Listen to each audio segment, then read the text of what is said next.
This is number 5 on the completing a square notes. We're going to do the same thing, completing a square that we did a minute ago with solving. And the thing that makes this different than the other one is that we have a value in front of our x squared. Okay, so it puts a little catch in the process. Again, we're going to get rid of the 18. I'm not even going to think about it. It's a negative 18, so I'm really adding 18 to both sides. So I'm going to move that over because I just don't think it's my perfect number. I don't even want to bother with thinking about if it's my perfect number or not. I'm just going to get rid of it. So I'm completing a square. I'm setting it up just like I set it up on the last problem. Move the 18 over, goes to the 0, becomes 18. And then put a square on both sides. Because I know that I'm going to put my perfect number there. I just don't know what it is, so I'm making a place for it. Now, the 3 out front caused me problems with my factoring. It's not going to be able to have matching factors with a 3. So what we have to do is we have to take the 3 and factor it out. So we're going to write it out front. This only affects the left side. There's nothing to the right side. So factoring a 3 out of the first term gives me just x squared. Factoring a 3 out of the 12 gives me 4x. Factoring a 3 out of the magic number, I don't know what that does yet. So that's the catch. That's where we have to think about it.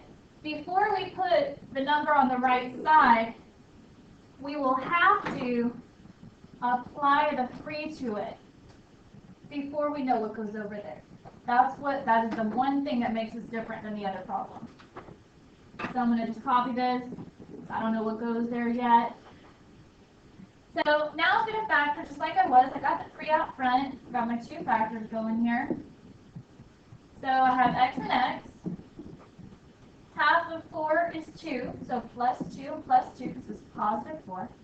And then the number that goes in that box is 2 times 2 is 4.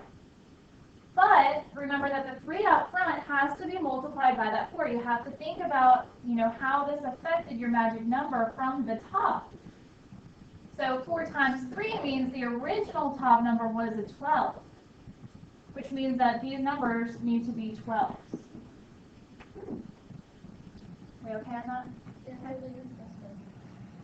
So that is the spot where people will make a mistake. That's what's different than the previous one. So on the right side, 18 and 12 is 30. And then, just like before, I'm going to rewrite my binomial as 1, because that's our goal, is to have it be squared. That's why we complete the square. And now I'm going to solve this just like we were solving it last week. So I've done the completing the square portion of it. The rest is just basic solving. So before I can square root, I need to divide by 3.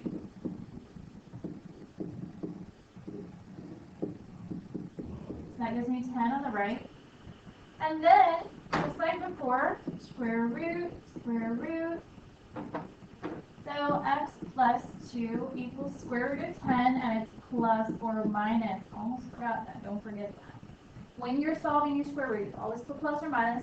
The 10 does not simplify because it's 2 and 5, no pairs, nothing can happen there for simplifying it. And then minus the 2, and we always put that part out front. Plus or minus root 10, and that's it.